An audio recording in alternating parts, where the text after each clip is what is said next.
2023 का PYQ JEE mains में आया हुआ क्वेश्चन है।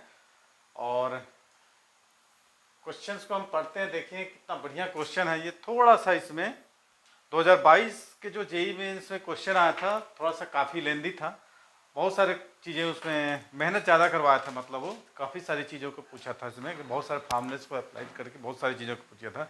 2023 का क्वेश्चन थोड़ा सा ईजियर था। तो स्ट्रेट लाइन के सीरीज में एडवांस और मेंस में ये क्वेश्चंस में आप लोगों के लिए लिखा हूँ। देखो, let the equation of the adjacent side of a parallelogram.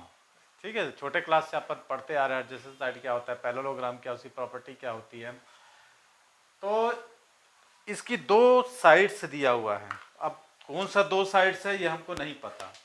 इस पैरेललोग्राम को मैंने बनाया है, इसमें इसकी दो एडजेसेंट साइड दिया हुआ है और एक डायगोनल दे दिया है। ABCD मैंने एक पैरेललोग्राम बनाया है और उसका दिया है दो एडजेसेंट साइड। उसकी वैल्यू कुछ लिख देते हैं, 2x minus 3y is equal to 23 और 5x plus 4y is equal to 23। ये माइनस है, ये माइनस है, ये है ना। ये दो उसकी क्या है, साइड्स हैं। ये मैंने लिख दिया अपने मेमोरीज के लिए। और एक डायगोनल भी दिया है AC। ये AC एक डायगोनल इसमें दे रखा है 3x plus 7y is equal to 23। एक चीज आप देख रहे हैं इस क्वेश्चन में, linear equation of two variables है ना, 23 23 23। ये एक अपने पास प्लस पॉइंट है। क्वेश्चंस को आपको देखकर बिल्कुल समझना है। अब एक डायगोनल दिया है, अब कौन सा एडजेसेंट साइड है ये हमको देखना है कि इसको वेरीफाई करती है। सबसे पहले अपन ये देखना है। तो आपके मन में क्या विचार आ रहा है? अच्छा, एक डायगोनल है, दूसरा डायगोनल D। अच्छा, एक डायगोनल दिया है उसका 3x plus 7y equal 23 and the distance of A from the other diagonal is D, then D 50D square. दूसरे डायगोनल का डिस्टेंस दिया है और 50D की वैल्यू हमको फाइंड आउट करनी है। ठीक है, तो अपन एक काम करते हैं।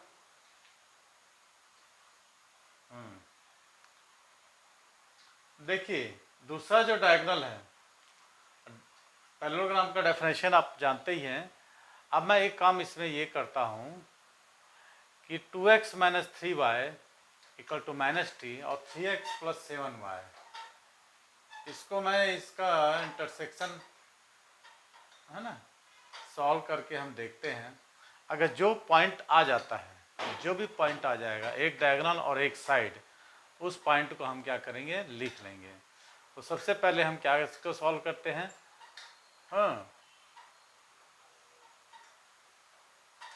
कि इस दोनों को सॉल्व करते हैं। दोनों साइड दिया हुआ है, चले देखते हैं कि दोनों को सॉल्व करके ये इसको वेरीफाई कर रहा है कि नहीं, इसको अपन देख लेते हैं। ठीक है, तो इन दोनों को अपन सॉल्व करते हैं। इसको बाद में लिखेंगे, हटा देते हैं। इन दोनों को हम सॉल्व करते हैं। एक चीज़ अपने पास ये है, ये ऐड करते हैं। ऐड करने से 0 हो जाएगा। जी कितना हो जाएगा, 7x प्लस वाई। तो y इज इक्वल टू मिल गया हमारे पास माइनस 7x। अब यहाँ अगर यदि मैं पुट कर देता हूँ इसको, तो 2x प्लस कितना हो जाएगा, y की जगह 7 है, 21x इक्वल टू, ये देखिए बहुत अच्छा डेटा आ रहा है, 23x इक्वल टू माइनस 23। तो x इज इक्वल टू कितना हो जाएगा, -1। तो y इज इक्वल टू भी ऑल्सो कितना हो जाएगा, 7। मैंने x की वैल्यू और y की वैल्यू हमको आ गया। अब देखते हैं इसको ये सेटिस्फाई करता है कि नहीं। नहीं कर रहा है। 3x plus 7y equal to 23, तो हो जाएगा -3 प्लस 49, है ना। तो मतलब ये पॉइंट इसका हो गया, -1 और 7। पॉइंट डी हम लिख सकते हैं। ठीक है, एक साइड मैंने ले लिया और एक डायगोनल, तो हमको मिल गया क्या, पॉइंट डी मिल गया। ऐसे आप लोग निकाल सकते हैं। ठीक है, 2x minus 3y equal to कितना दिया था, -27, और 5x plus 4y equal to 23। ये हो गया। ओके, तो ये हमको क्या मिल गया, हमको एक पॉइंट मिल गया। इस पॉइंट को हम नाम देते हैं डी। तो डी की वैल्यू हमको मिल गई -1 और 7। ठीक है, ये हम मान लिए कि अब हम एक काम और करते हैं। डी की वैल्यू हमको मिल गई, अब हम कैसे फाइंड आउट करेंगे ए और बी। बी को हम मान लेते हैं क्या, अल्फा बीटा। बी को हम मान लेते हैं अल्फा और बीटा। अब देखिए एक साइड हमको मिल गया, तो अब हम दूसरा साइड फाइंड आउट करते हैं। दूसरा साइड फाइंड आउट करने के लिए हमको क्या करना पड़ेगा कि 5x plus 4y equal to 23 है ना। 5x plus 4y is equal to 23। ठीक है, क्या दिमाग में आ रहा आप लोगों के। और 3x प्लस 7y, ये डायगोनल को,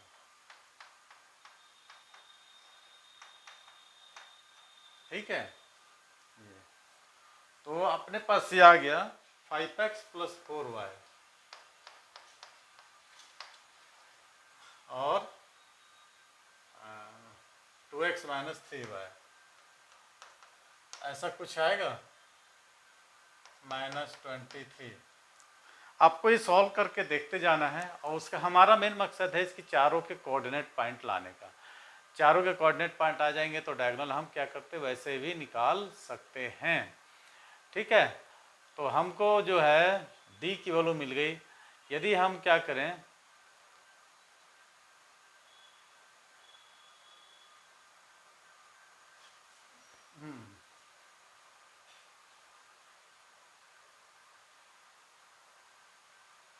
डी मिल गया।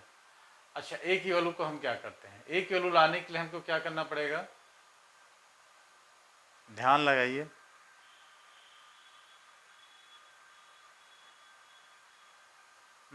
टू एक्स माइनस 3y और 3x प्लस, चलिए इसको हम ट्राई करते हैं। ये साइड्स और ये डायगोनल का साइड, इसको हम रहने देते हैं।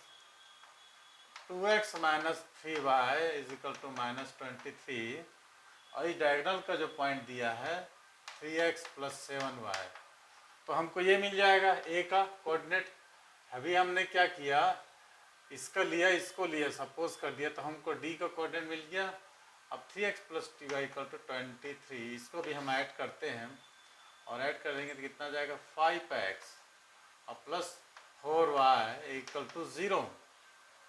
क्या आ गया हमारे पास, 5x plus 4y equal to 0 से y निकाल देते हैं, तो y इक्वल टू -5x/4। ठीक है, देखिए काफ़ी आसान क्वेश्चन है, थोड़ा सा मेहनत करवा रहा जरूर। यहाँ पर रख दीजिए 2x plus 15x/4 is equal to -23, और 2 जा 8x प्लस, ये देखिए ये भी वही आ गया 15x है ना, अपॉन 4 इक्वल टू -23। ये दोनों 23x कट जाएगा तो x इक्वल टू -4। जब x -4 निकल जाएगा तो y इज इक्वल टू निकल जाएगा अपने पास 5। ये हमको निकल गया, ए की वैल्यू आ गई। ए की वैल्यू क्या आ गई, -4 और 5। ये बात सही हुई, ए डी, और हमको इसकी वैल्यू मिल गई, ए की वैल्यू। अब हमको क्या करना है, दो वैल्यू निकालनी है। बी की वैल्यू हमको निकालते अल्फा बीटा मान लेते हैं, है ना। सी की वैल्यू हमने निकाल ले। सी की वैल्यू को निकालने के लिए अपन क्या करेंगे, 5x प्लस 4y और 3x plus 7y equal to, हाँ, सी की वैल्यू को हम निकालने के लिए इसकी ये और ये इन दोनों को हम क्या करते हैं, मल्टीप्लाई सॉल्व करते हैं। तो 5x plus 4y is equal to कितना है, इक्वल टू 23, और ये डायगोनल को जो साइड दिया है 3x plus 7y is equal to 23। इसको भी आप लोग सॉल्व करेंगे तो हमको इसकी किसकी वैल्यू मिल जाएगी, सी की वैल्यू मिल जाएगी। तो इसको सॉल्व करते हैं, सब्ट्रैक्ट करें तो कितना जाएगा, 2x minus 3y is equal to 0। 2x equal to 3y equal to 0, तो y इक्वल टू निकाल लेंगे अपन 2x/3 is equal to y. अब यहाँ पर हम पुट कर देते हैं, तो 5x प्लस 8x/3। देखिए बढ़िया डेटा हमको मिलते जा रहा है। 3 5 15 और 18 23x upon 3 is equal to 23। तो x इक्वल टू 3 मिल गया, बहुत बढ़िया। x 3 मिल गया तो y हमको कितना मिल जाएगा, 2 मिल जाएगा। इसकी वैल्यू को पुट कर देंगे तो 3 2 मिल गया। c की वैल्यू भी हमको 3 और 2 मिल गया। इस प्रकार से आप इस क्वेश्चन को धीरे धीरे सॉल्व कर सकते हैं। अब आपको मिल गया क्या है, तीसरी वैल्यू। अब हम b जो है, b की वैल्यू माने हैं अल्फा और बीटा। तो b की वैल्यू अल्फा बीटा को निकालने के लिए हम कैसे कर सकते हैं, मिड पॉइंट थ्योरम लगा के। ठीक है, ये इसका मिड पॉइंट आ जाएगा। ठीक है, इसका मिड पॉइंट आएगा, किसको वेरीफाई करेगा, अल्फा -1 है ना अपॉन 2 है ना, अल्फा -1 अपॉन 2।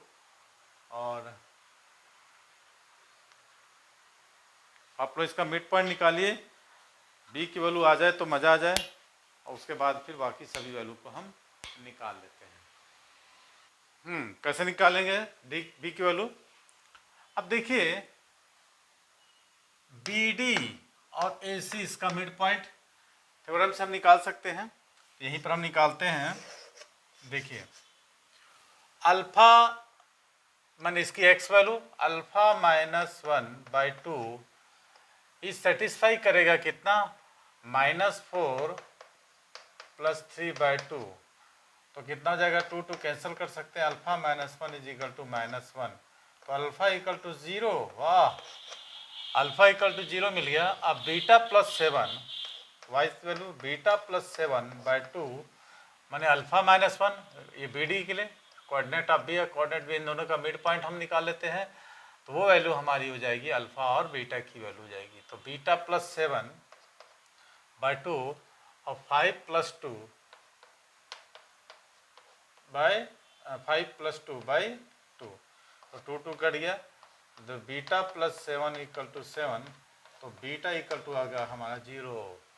तो अल्फा बीटा मैंने बी की वैल्यू हमको मिल गई, बी का कोऑर्डिनेट 0 0।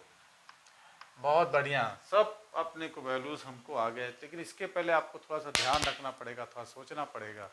ठीक है, अब एक चीज़ है परपेंडिकुलर। मान लो कोई लाइन से परपेंडिकुलर डाउन करते हैं, तो उसके पहले फार्मूला जब बताया था मैं आपको कि ax + by + c, इसे परपेंडिकुलर जब डाउन करते हैं, मान लो ओरिजिन से हम डाउन करते हैं, तो a.0 + b.0 + c अपॉन क्या हो जाता है, a² + b², माने c/√a² + b²। वैसे ही कुछ दिया है परपेंडिकुलर, है ना।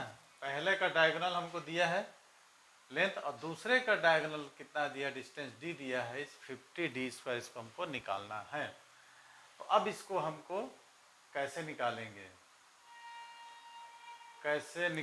बताइए, है ना। पहले का डायगोनल परपेंडिकुलर डिस्टेंस,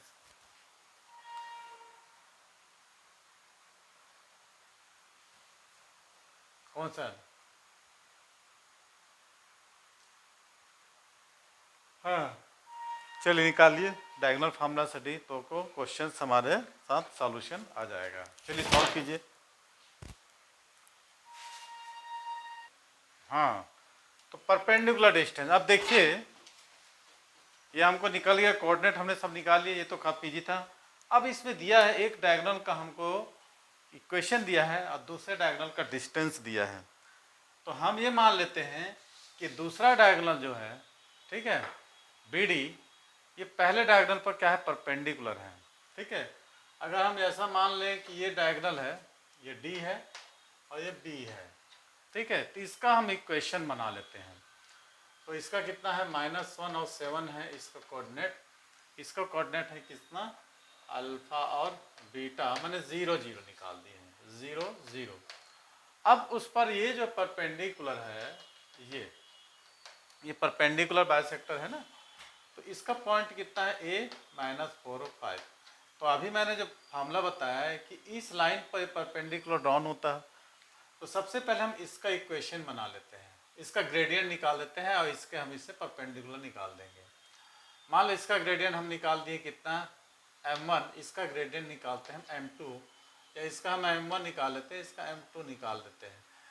तो m1 इक्वल टू, ये फार्मूला हमारा वही है, y2 minus 5 0 minus 7 upon 0 plus 1। तो m1 इक्वल टू लिख लो -7, ठीक है। m1 कितना निकल गया, -7। अब इसका इक्वेशन ऑफ स्ट्रेट लाइन का फार्मूला लगा देंगे। इक्वेशन ऑफ स्ट्रेट लाइन का क्या फार्मूला है ना, y minus y1 is equal to m और x माइनस x1। फिर इससे हम क्या करेंगे, सब परपेंडिकुलर डाउन कर देंगे इसको, ठीक है। y minus y1 equal to m x minus x1, तो y माइनस 0, ठीक है, इज इक्वल टू m की वैल्यू कितना है -7 और x माइनस 0, तो y इज इक्वल टू -7, ऐसे इसका निकल गया equation 7x plus y is equal to 0। अब यह यहाँ से इस पर हम परपेंडिकुलर डाउन का फॉर्मूला निकालेंगे, जो कि इतना दिया है d, है ना। इसको हम कुछ ही मान सकते हैं, माने ये जो लाइन है इस BD पर क्या है, परपेंडिकुलर है।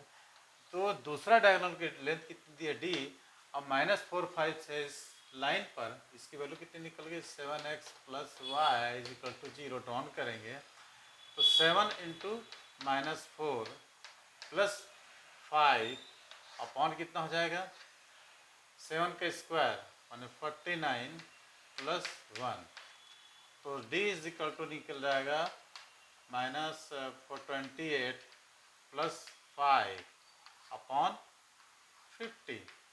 अब क्या बोलता है ये 50d स्क्वायर, तो इस स्क्वायरिंग कर देंगे तो d square is equal to कितना हो जाएगा, -23 का whole square upon 50, cross multiplication कर देंगे तो 50d square is equal to 23 का स्क्वायर कितना होता है, 23 का स्क्वायर कितना हो जाएगा, जो भी आएगा आंसर उसको हम निकाल लेंगे। तो 50d का स्क्वायर 484, 529 निकलेगा, 529 समथिंग कुछ निकलेगा, ऐसा नहीं, 529 484, 23 मल्टीप्लाइड है, 24 का 484 होता है, 23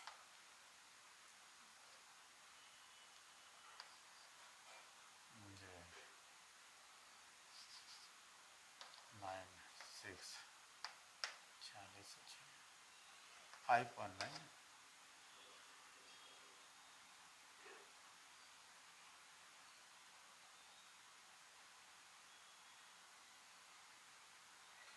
529, तो आंसर हो गया कितना, 529।